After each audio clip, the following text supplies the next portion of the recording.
86వ కీర్తన 17వ వచనాన్ని చదువుకుందాం. Psalm 86 and verse 17. 86వ కీర్తన 17వ వచనాన్ని దేవుని వాక్యంలో నుండి మనం చదువుకుందాం. యెహోవా, నీవు నాకు సహాయుడవై నన్ను ఆదరించుచున్నావు. నా పగవారు చూచి సిగ్గుపడునట్లు శుభకరమైన ఆనవాలు నాకు కనుపరచుము. యెహోవా, నీవు నాకు సహాయుడవై నన్ను ఆదరించుచున్నావు. God is our comforter. దేవుడిచ్చే ఆదరణ, దేవుడిచ్చే సహాయము చాలా ప్రత్యేకంగా ఉంటాయి. మనుషులు ఇచ్చే సహాయం ఒక రకంగా ఉంటుంది, ఒక లెవెల్లో ఉంటుంది. కానీ దేవుడిచ్చే ఆదరణ, దేవుడిచ్చే ధైర్యము, దేవుడు అందించే సహాయము ఆయన లెవెల్కు, ఆయన స్టాండర్డ్కు తగినట్లే ఉంటుంది. దేవుడు అత్యున్నతుడు, ఆయన సర్వశక్తిమంతుడు, సర్వజ్ఞాని అయిన వాడు. ఆయన చేసే కార్యాలు కూడా ఆయన స్థాయికి తగినట్లుగానే ఉంటాయి. ఇక్కడ భక్తుడు చేస్తున్న ప్రార్థన, దేవా నా సహాయకుడవై నన్ను ఆదరించుచున్నావు. ఆ తర్వాత చెప్పబడిన మాట, నా పగవారు చూచి సిగ్గుపడునట్లు శుభకరమైన ఆనవాలు నాకు కనుపరచుము. ఈ లోకంలో మనందరికీ ఒక పగవాడు ఉన్నాడు. కొన్నిసార్లు మనం అనుకోవచ్చు, మా పక్కింటి వారే మా పగవారండి అని. ఒకసారి కొంతమంది మాకు ఫోన్ చేసి బాధపడుతుంటారు, మా ప్రక్కింటి వారు, మా నైబర్స్ మాకు చాలా ప్రధాన శత్రువులు అండి. అన్ని విషయాల్లో మమ్మల్ని బాధించాలని ప్రయత్నం చేస్తుంటారు, మమ్మల్ని ఇబ్బంది పెట్టాలని ప్రయత్నం చేస్తుంటారు, మా మీద పోలీస్ కేసులు పెడుతూ ఉంటారు, గట్టి సౌండ్స్ పెడుతూ ఉంటారు, మేము ఫ్యామిలీ ప్రేయర్ కూర్చోగానే మమ్మల్ని డిస్టర్బ్ చేయాలని ఎన్నో రకాల ప్రయత్నాలు చేస్తూ ఉంటారని. కొన్నిసార్లు ఇరుగు పొరుగు వారు శత్రువులుగా తయారవుతూ ఉండొచ్చు. కొన్నిసార్లు కొంతమంది నిష్కారణంగా మనకు శత్రువులు అవుతారు. వారు ఎందుకు శత్రువులు అవుతారో కూడా మనకు we will have no clue. కారణం లేకుండా కొంతమంది మనకు శత్రువులు అయిపోతుంటారు. కొంతమంది మనల్ని అపార్థం చేసుకొని శత్రువులు అవుతుంటారు. కొంతమంది మనం దేవుని నమ్ముకున్నామని, దేవుని వెంబడిస్తున్నామనే కారణం చేత మనకు శత్రువులుగా మారిపోతూ ఉంటారు. ఏదేమైనప్పటికీ ఈ లోకంలో మనకి ఏ శత్రువులు లేకపోయినా ఒక ప్రధాన శత్రువు, ఒక పగవాడు మాత్రం మనందరికీ ఉన్నాడు. అదెవరంటే మన విరోధి అయిన అపవాది. He is a common enemy to every believer. ప్రతి విశ్వాసికి ఒక కామన్ ఎనిమీ, మనందరికీ ఉండే ఒక ప్రధాన శత్రువు ఎవరంటే అపవాది. నీ విరోధి అయిన అపవాది గర్జించు సింహము వలె ఎవరిని మృంగుదునా అని వెదకుచు తిరుగుచున్నాడని దేవుని గ్రంథంలో వ్రాయబడింది. అపవాది మృంగడానికి చూస్తూ ఉంటాడు. అపవాది టార్గెట్ ఎవరంటే దేవునిలో ఉన్న బిడ్డలే. The enemy is constantly on watch. అపవాది ఎప్పుడు నిద్రపోడు, అపవాది ఎప్పుడు ఏమరపాటుతో ఉండడు. అపవాది ఎప్పుడు కూడా మరి పోతే పోన్లే దేవుని బిడ్డలను వదిలేద్దాము అని అనుకోడు. కానీ ప్రతి క్షణము ఏదో ఒక అవకాశం కొరకు అపవాది ఎదురు చూస్తూనే ఉంటాడు. ప్రతి సమయంలో, ప్రతి సందర్భంలో నువ్వు కింద పడాలని, నీవు క్రింద పడితే నిన్ను చూసి సంతోషించాలని అపవాది ప్రయత్నం చేస్తూ ఉంటాడు. అయితే ఇక్కడ భక్తుడు చేస్తున్న శ్రేష్టమైన ప్రార్థన ఏంటంటే, నా పగవారు చూచి సిగ్గుపడినట్లు శుభకరమైన ఆనవాలు నాకు కనుపరచు. నీ పగవాడు నిన్ను చూసి ఆనందించే స్థితిలో దేవుడు నిన్నెప్పుడూ పెట్టడు. హల్లెలూయా. మన శత్రువు మనల్ని చూసి అతిశయించేటట్లు, మన శత్రువు మనల్ని చూసి నవ్వేటట్లు, నవ్వుల పాలయ్యేటట్లు దేవుడు మనల్ని ఎప్పుడూ చేయడు. ఒకవేళ నీతిమంతుడు 7 సార్లు క్రింద పడినా మళ్ళీ తిరిగి లేస్తాడంట. నా శత్రువా, నా మీద నీవు అతిశయపడవద్దు.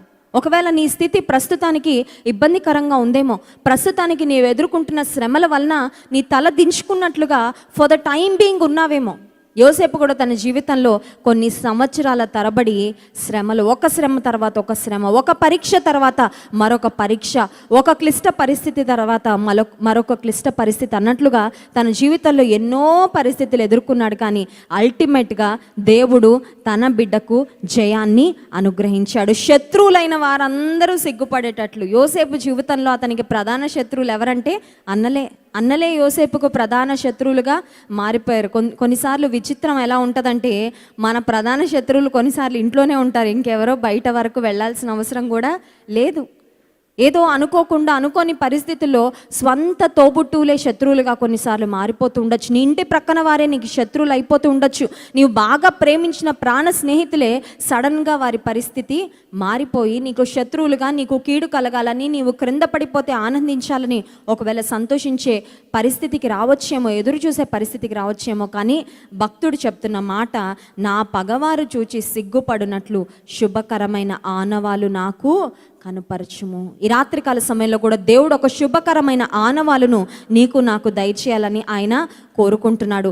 ఆ శుభకరమైన ఆనవాలు ఏం చేస్తుందంటే మన శత్రువు మనల్ని చూసి సిగ్గుపడేటట్లు, మన దేవుడు మన తలను ఎత్తేవాడని 3వ కీర్తనలో వ్రాయబడింది. The lord is the lifter of your head. ఆయన నీ తలను పైకి ఎత్తేవాడు. నువ్వు ఒకవేళ అవమాన భారంతో అపజయంతో తలదించుకొని ఉన్నావేమో, ఒకవేళ నిస్సహాయ స్థితిలో తలదించుకొని ఉన్నావేమో, కానీ నీ తలను దేవుడు ఎత్తాలని కోరుకుంటున్నాడు. నీ శత్రువు నిన్ను చూసి సిగ్గుపడేటట్లు దేవుడు చేయాలనుకుంటున్నాడు, కానీ నిన్ను సిగ్గుపడే స్థితిలో దేవుడు ఉంచాలని ఎన్నడూ ఆయన తలంచడం లేదు. ఒకవేళ అటువంటి పరిస్థితి నీకు ఉన్నట్లయితే ఈ రాత్రికాల సమయంలో ఈ వాగ్దానము, ఈ ప్రార్థన నువ్వు చేయగలిగితే, ప్రభువా నా శత్రువు నన్ను చూసి, నా పగవారు చూచి సిగ్గుపడినట్లు శుభకరమైన ఆనవాలు నాకు కనుపరచు. బైబిల్ గ్రంథంలో అనేక మంది భక్తులు దేవుని ఆనవాళ్ళ కొరకు అడిగారు. They asked God for some proofs. దేవా, ఇది నిజంగా నువ్వు చెప్తున్నావా? ఇది నిజంగా నీ స్వరమేనా? ఇది నిజంగా నీ మాటేనా? నేను నిజంగా వెళ్ళాలా? నువ్వు చెప్తున్నావా లేకపోతే ఇంకెవరైనా నాకు చెప్తున్నారా అని చాలామంది భక్తులు తమ జీవితాల్లో దేవుని ఆనవాళ్ళు అడిగినట్లు మనం చూస్తాం.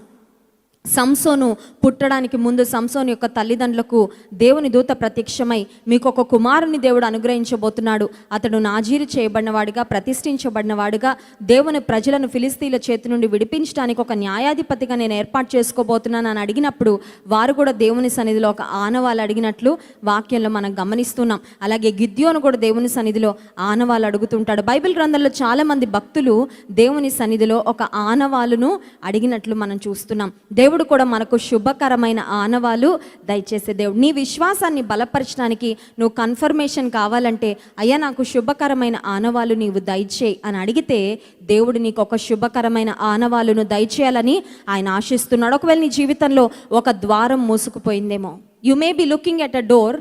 ఆ ద్వారం తెరవబడుతుంది అని దాని కొరకు వేచి చూసావేమో. Maybe for months, maybe for years, కొన్ని నెలల తరబడి, కొన్ని సంవత్సరాల తరబడి ఒక ద్వారం నీ కొరకు తెరవబడుతుందని ఎదురు చూసావేమో. అయితే అల్టిమేట్గా ఆ ద్వారం మూయబడిన ద్వారంగా నీ ఎదుటుందేమో. కొన్నిసార్లు మనం ఎక్స్పెక్ట్ చేసినవి జరగనప్పుడు చాలా డిసప్పాయింట్ అయిపోతూ ఉంటాం. నేను ఆశించినది నాకు ఎందుకు దొరకడం లేదు, నేను ఆశించింది ఎందుకు పొందుకోలేకపోతున్నాను.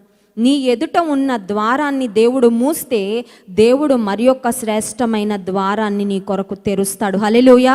అది నీ ఉద్యోగ విషయంలో అయినా, నీ వివాహ విషయంలో అయినా, నీ వ్యాపార విషయంలో అయినా, ఏ విషయంలో అయినప్పటికీ God will open a door for you, God will make a way for you. ఇంగ్లీష్లో ఒక అద్భుతమైన పాట ఉంది, God will make a way where there seems to be no way. మార్గం లేదు, ద్వారం లేదు, there is no way for మీ.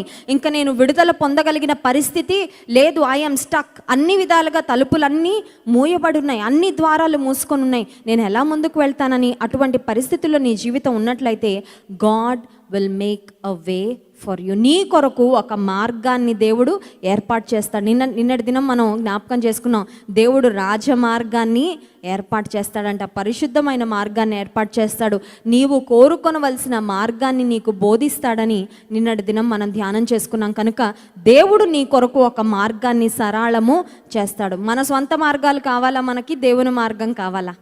దేవుని మార్గం, God's way is the best way, God's way is the ultimate way. దేవుని మార్గంలో మనం వెళ్తే ఇంకా మనం వెనక్కి తిరిగి చూసుకోవాల్సిన అవసరమే ఉండదు. దేవుని మార్గము శ్రేష్టమైన మార్గం, దేవుని మార్గము మేలుకరమైన మార్గం. కనుక ఈ రాత్రికాల సమయంలో అడుగుదాం, ప్రభువా నా శత్రువు నన్ను చూసి సంతోషించేటట్లుగా మాత్రం నా స్థితిని ఖచ్చితంగా ఉంచకు. నా శత్రువు అపవాది నన్ను చూసి అతిశయించేటట్లు నేను పడిపోకూడదయ్యా, నన్ను నిలబెట్టు ప్రభువా, నా కుటుంబాన్ని నీలో నిలబెట్టు. ఆర్థికంగా మీ స్థితిగతులు ఎలా ఉన్నా, లేకపోతే మరొక విషయంలో మీ పరిస్థితి ఎలా ఉన్నా, పాపంలో విశ్వాసి పడిపోతే మొట్టమొదటిగా అతిశయించేది, ఆనందించేది, గంతులు వేసేది సాతాను. ఆ సమయంలో దుఃఖపడేది ఎవరో తెలుసా? దేవుడే. దేవుని దుఃఖ పెట్టాలనుకుంటున్నావా? దేవుని డిసప్పాయింట్ చేయాలనుకుంటున్నావా?